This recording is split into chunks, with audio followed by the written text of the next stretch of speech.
आप सबका स्वागत है। मैं Vivek Bindra, motivational speaker, leadership consultant और बिजनेस कोच। आज आपके कई क्वेश्चंस का आंसर देने आया हूं। आपने पूछा जो छोटा बिजनेस कर रहे हैं और जो बिजनेस बड़ा करने वाले हैं, जो बिजनेस शुरू करने वाले हैं, इनमें कई एक बड़ी कॉमन प्रॉब्लम आती है कि बिजनेस में प्रोसेस कैसे बनाए जाएं।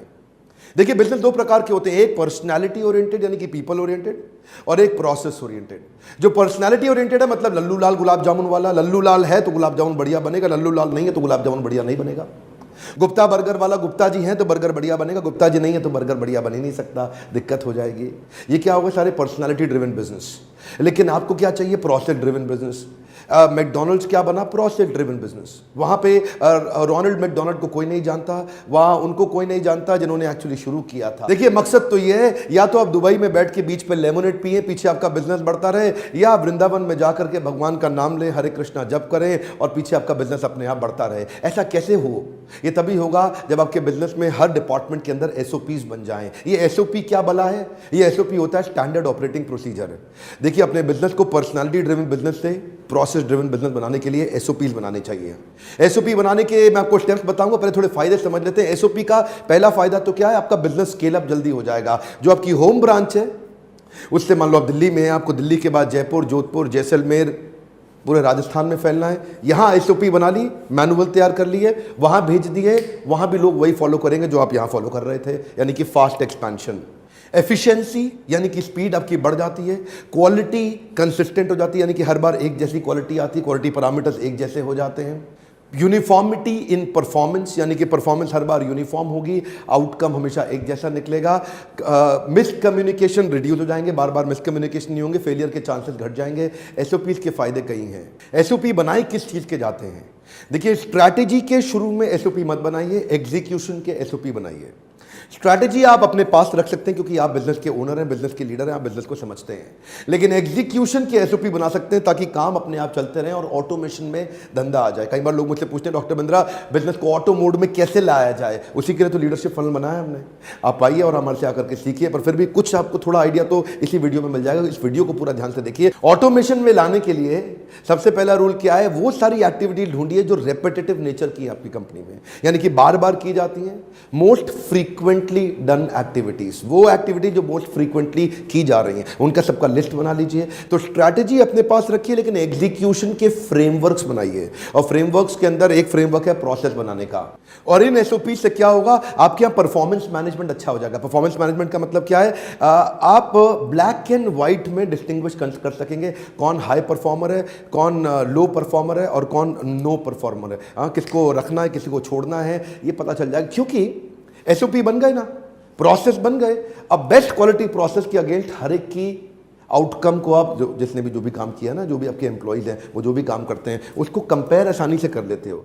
एक सबसे ज़्यादा फ्रीक्वेंटली मैंने महसूस किया है छोटे व्यापारियों के जीवन में, एसओपी ना होने से ना नॉलेज लॉस का खतरा बड़ा हो जाता है। जरा इसको ध्यान से समझिएगा। नॉलेज लॉस का जो डेंजर है ना, you know what does this mean? क्योंकि हर एक चीज़ वेल रिटन मैनुअल में नहीं है, वेल प्रॉपरली फॉर्मेटेड नहीं है, क्योंकि उसका प्रोसेस नहीं बना, तो वो आपके एक्सपर्ट एम्प्लॉय के ब्रेन में है, क्योंकि वो अपनी एक्सपर्टीज के माध्यम से कर रहा था। अब आप उस पर डिपेंडेंट हो गए, ये फिर से पर्सनालिटी डिपेंडेंट हो गया बिजनेस, क्योंकि वही जानता है इसे करना कैसे है। वो मास्टर है, वो सुपर स्पेशलिस्ट है उस काम का, वो एक्सपर्ट है उस काम का, और उसका प्रोसेस बना नहीं।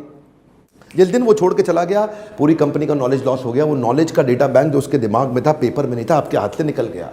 लेकिन अगर उसी का नॉलेज का डेटा बैंक आपके पेपर पे आ जाएगा ना, तो फिर रिपीटेबिलिटी आ जाएगी, और अगला एम्प्लॉय जिसको आप हायर करेंगे उसके जाने के बाद उसकी ट्रेनिंग की कॉस्ट घट जाएगी। क्यों? क्योंकि मैनुअल तैयार है। अब आते ही आपको बहुत दिन उसके साथ लगाने नहीं, वो आया और आकर के उसने मैनुअल देखा और आपने उसको बोला, भाई मैनुअल पढ़ो फटाफट, 3-4 दिन का काम है, जल्दी जल्दी सारे मैनुअल पढ़ो, उसके बाद आपका टेस्ट ले लूँगा कि आपको समझ में आया कि नहीं आया। और आप उसको मैनुअल पढ़ के समझाते हैं, सिखाते हैं, उसके बाद असेसमेंट लेते हैं, उसके नंबर कम आते हैं, फिर गाइड करते हैं, फिर मैनुअल पढ़ाते हैं, फिर टेस्ट असेसमेंट लेते हैं, और आपका आदमी 1 हफ्ते में तैयार और फिर काम पर लग गया। लेकिन दूसरे केस में हो सकता है पूरी की पूरी कंपनी डुबो जाता, आपका कॉम्पिटिशन ज्वाइन कर लेता, या खुद ही आपका कॉम्पिटिटर बन जाता। अगर आपको इस तरह के खतरे आते हैं तो आपको ही नहीं, मेरे बहुत पार्टिसिपेंट्स को आते हैं।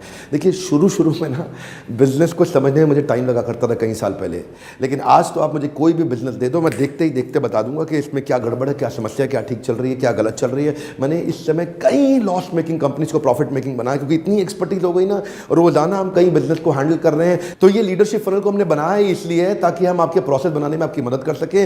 बहरहाल कुछ स्टेप्स सुनिए कि प्रोसेस बनाए कैसे जाए। आपके मन में तो आ रहा होगा यार प्रोसेस बनाना है, लेकिन ये तो बताया नहीं बनाना कैसे है। तो मैं कुछ स्टेप्स देता हूं आपको, रेडीमेड स्टेप्स दे रहा हूं। प्रोसेस बनाने का पहला स्टेप क्या है कि identify the problem for which you need the process.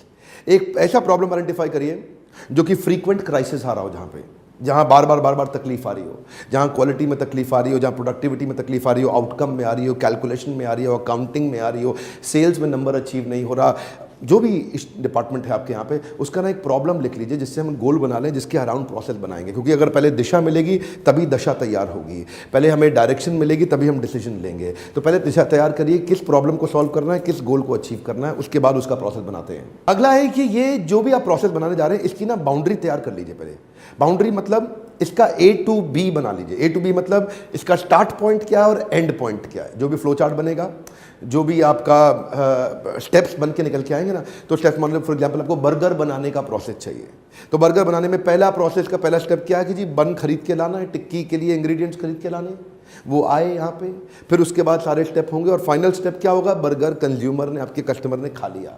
अब इसके बीच में क्या स्टेप थे, वो बढ़िया बर्गर बनाने के लिए कैसे टिक्की लगानी, कैसे बन लगाना, कितना गर्म करना है, कितनी चटनी लगानी, कितना मिर्च लगाना है, कितना मसाला, जो भी लगाना है वो सब उसके बीच में आएगा। लेकिन पहले ए और बी यानी कि फर्स्ट स्टेप और लास्ट स्टेप लिख लीजिए। पहले क्या लिखा था हमने, प्रॉब्लम, गोल क्या है, सेकंड स्टेप हम क्या बता रहे हैं, ए और बी यानी कि फर्स्ट और आखिरी स्टेप लिख लीजिए।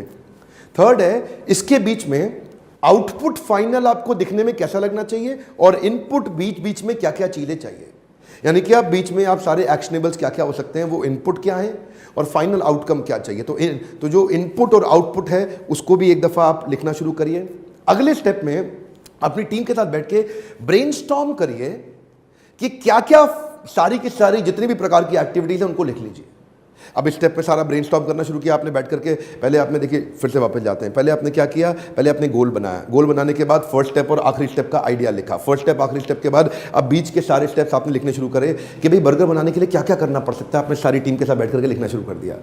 अब लिखिए, आपने स्टेप्स बना लिए कि जी ये करना पड़ सकता है। अब अगला स्टेप क्या, अब इनकी सीक्वेंसिंग कर दीजिए। अब सीक्वेंसिंग का मतलब क्या है, 1 के बाद हो सकता है आपने 3 लिखा हो, 5 के बाद हो सकता है 2 लिखा हो, 2 के बाद हो सकता है 9 लिखा हो। सीक्वेंस ठीक बनाइए और सीक्वेंस के अंदर फिर देखिए मैन पावर की जरूरत किस किस की है, कौन कौन इस काम को करेगा। अच्छा, इसमें ना brainstorm around all the best practices. Best practice का मतलब है जिससे सबसे बढ़िया बर्गर बनाया उसके बनाने के तरीके को ऑब्जर्व करिए। पहले सबसे चटकारेदार बर्गर किसके हाथ से बनता है, उसके सारे प्रोसेस को देखिए। ये डालता कितना है, ये गर्म कितनी देर करता है, ये कितनी आंच कितनी रखता है, सेकता कितना है बर्गर के बन को, ये कब निकालता है, उसके बाद ये नमक मसाला कैसे डालता है, चटनी लगाता कैसे है, इसके सारे प्रोसेस को पहले आप लिख लो। ये बेस्ट प्रैक्टिस था, क्यों, इसकी क्वालिटी सबसे अच्छी आती है। अब इसी के प्रोसेस को लिख के इसी के सीक्वेंस को इन्वॉल्व कर लें। अब उसके बाद इस सीक्वेंस में ये भी लिख लें कि कौन सी मैन पावर कहां लगेगी, यानी कि राम का रोल कब आएगा, शाम का कब आएगा, घनश्याम का कब आएगा। तो राम के बाद शाम और शाम के बाद घनश्याम। अगला स्टेप है put process role in a flow chart for integrated review. इसका मतलब क्या हो गया, इसमें 3 बातें, पहला तो प्रोसेस रोल, दूसरा फ्लो चार्ट और तीसरा इंटीग्रेटेड रिव्यू। प्रोसेस रोल का मतलब क्या है, अब डिसाइड करें कि किसका प्रोसेस में क्या रोल है। राम क्या करेगा, श्याम क्या करेगा, घनश्याम क्या करेगा, चमन लाल क्या करेगा, छगन लाल क्या करेगा, मगन लाल क्या करेगा। सबका पहले अलग अलग लिख ले, भाई तेरा रोल ये है, तू ये काम करेगा, तू ये करेगा, तू ये करेगा, तू ये करेगा। अब सीक्वेंस कर दे। प्रोसेस रोल बनाने के बाद अब सीक्वेंस कर दे। अब सीक्वेंस कर लिया, अब टीम बैठ के इंटीग्रेटेड रिव्यू कर लेगी। रिव्यू करने के बाद समझ में आ जाएगा, भाई तू यहां से इतना करके मुझको देगा, मैं यहां से इतना करके तुझको दूंगा। असेंबली लाइन जैसा बन जाएगा। जैसे गाड़ी बनती है ना, गाड़ियों की फैक्ट्री अगर आपने देखी हो और ना देखी हो तो अपने वीडियोस में देखिएगा। वीडियोस में होता है कि गाड़ी में मतलब एक आदमी हेडलाइट फिट करता है, एक दरवाजा फिट करता है, एक पीछे टेल लाइट फिट करता है, एक उसका स्टीयरिंग फिट करता है। वो असेंबली लाइन पे आगे चलता जाता है, अपना अपना रोल करता है। इसलिए आपको क्लियर पता होना चाहिए हर एक का रोल क्या है, उसको फ्लो चार्ट के अंदर डाल दे, उसको सीक्वेंस में डाल दे और इंटीग्रेटेड रिव्यू कर ले ताकि सबको पता चल जाए। अगला स्टेप बड़ा कमाल का है, kill the potential problem in advance with RACI matrix. इसका मतलब क्या है, देखिए प्रॉब्लम आएंगी, जब आप प्रोसेस बनाएंगे प्रोसेस टूटेंगे, प्रोसेस ब्रेक होंगे, बीच में क्वालिटी इशू आ सकता है और लास्ट में हो सकता है कि आपका गलत क्वालिटी का प्रोडक्ट या सर्विस चली जाए मार्केट में, जिससे आपकी बदनामी, आपका नाम खराब हो सकता है। तो ये जो पोटेंशियल प्रॉब्लम आने वाली है ना, उसको पहले ही खत्म करने के लिए एक राशि मैट्रिक्स बना दीजिए। ये राशि मैट्रिक्स हम लोग आपको लीडरशिप फनल में सिखाते हैं। मैं यहां भी थोड़ा आइडिया देना चाहता हूं आपको। राशि मैट्रिक्स क्या होता है? जो भी काम कर रहे हो आप, उसका RACI लिख लो। आर मतलब इस काम को करने वाला रिस्पॉन्सिबल कौन है। कोई भी मीटिंग बनाने के बाद, फ्लो चार्ट बनाने के बाद ये क्लियरली लिख ले इस काम को करेगा कौन। यानी कि बर्गर को बनाएगा राम, ओ वेरी गुड, ठीक है। अकाउंटेबल कौन है? राम, श्याम, घनश्याम जैसे कई लोग बर्गर बनाएंगे, लेकिन इनके ऊपर अकाउंटेबल है ए। अकाउंटेबल कौन है? अकाउंटेबल चमनलाल जी हैं, जो सारे बर्गर के लिए अकाउंटेबल है। यानी कि बनाएगा राम, लेकिन जिम्मेदारी, यानी कि कुछ भी गड़बड़ हुई तो गर्दन किसकी पकड़ी जाएगी? गर्दन चमनलाल की पकड़ी जाएगी कि तेरी टीम मेंबर ने गलत काम कैसे किया। गर्दन उसकी नहीं पकड़ी जाएगी, चमनलाल की। चमनलाल को रखा किस लिए था? इसीलिए रखा था ना कि राम ठीक काम करे। तो Ram responsible, Chamanlal accountable. Okay, यहां तक हो गया। अब अगला स्टेप क्या है? RA के बाद आता है C का मतलब क्या है? कंसल्टेड। कंसल्टेड मतलब जब भी बर्गर में देख रहे हैं कुछ स्मेल आ रही है, टिक्की में स्मेल आ रही है, कोई चीज पुरानी लग रही है, बर्गर थोड़ा सूखा हुआ है, तो इस एरिया का जो कंसल्टेड मतलब जो एक्सपर्ट है, सुपर स्पेशलिस्ट है, वो कौन है? वो है भाई साहब मगन लाल। मगन लाल 40 साल से बर्गर बना रहा है, वो सबसे बड़ा सुपर स्पेशलिस्ट है। जब भी कोई तकलीफ आए, किसको? राम को या चमन लाल को दिक्कत आए, तो ये मगन लाल से जाके मिलेंगे। देखो, राम बर्गर बना रहा है, वो रिस्पॉन्सिबल है। चमन लाल बर्गर बनवा रहा है, वो अकाउंटेबल है। लेकिन बर्गर का सबसे बड़ा एक्सपर्ट कौन है? वो मगन लाल है। मगन लाल 40 साल से बर्गर बना रहा है। तो जब भी कोई दिक्कत आए तो कंसल्ट मगन लाल को करो। किसको करो? मगन लाल को। राम ने देखा बर्गर में साहब दिक्कत क्या आ रही, टिक्की मेरे को सूखी सूखी लग रही, इसको लगाऊं कि नहीं लगाऊं। अकाउंटेबल है आपका चमन लाल। चमन लाल कहता है यार ऐसा करते हैं, सुपर स्पेशलिस्ट तो मगन लाल है, उससे पूछते हैं। तो अब क्या है, गड़बड़ की सारे चांसेस खत्म हो जाते हैं, क्योंकि रिस्पॉन्सिबल पता चल गया, अकाउंटेबल पता चल गया, कंसल्ट किसको करना है तकलीफ आते हुए वही पता चल गया। और फाइनली है आई मतलब इन्फॉर्म्ड। जो पूरे ब्रांच का हेड है वो कौन है? वो श्यामलाल है। श्यामलाल पूरे ब्रांच का हेड है, he has to be informed. For example, hotel industry के अंदर एक रूम में, रूम जहाँ पे गेस्ट लोग आके रुकते हैं, वहाँ पे bath tub, shower curtain, shower panel, bathroom mirror, vanity table, ये जितनी भी चीज़ें हैं इनकी सफाई कौन करेगा? रिस्पॉन्सिबल कौन करेगा? वहाँ पे जो क्लीनिंग एजेंट है, जो जिसको काम दिया हुआ है, वो सफाई करेगा। इसके ऊपर अकाउंटेबल कौन हो गया? वो फ्लोर मैनेजर हो गया, जो सारे के सारे रूम्स के ऊपर एक मैनेजर है, वो देखेगा कि सबने काम ठीक से किया है कि नहीं किया। कंसल्टेड कौन है? उस डिपार्टमेंट का जो सुपर स्पेशलिस्ट है, उसको चेक करेंगे भाई अगर ये गड़बड़ हो तो क्या करना चाहिए, वो कंसल्टेड है। लेकिन जो पूरे डिपार्टमेंट और डिवीजन का हेड है या जनरल मैनेजर है, वो इन्फॉर्म्ड है। इन्फॉर्म्ड व्यक्ति जरूरी नहीं है बीच बीच में हर बार आए, उसको खाली पता है ये करना। ऐसे राशि मैट्रिक्स को लेकर के रीस्टॉकिंग ऑफ बाथरूम सप्लाई करना है, या रेस्टोरेंट, एलिवेटर, फ्रंट ऑफिस के एरिया को क्लीन करना है। एक होटल को बिल्ड करने में बहुत सारे डिपार्टमेंट होते हैं, हर डिपार्टमेंट के SOP बना लीजिए। अगला आदमी आएगा, वो SOP को सीखेगा, इंप्लीमेंट करेगा। हर समय आपको सरखपाई करनी नहीं पड़ेगी,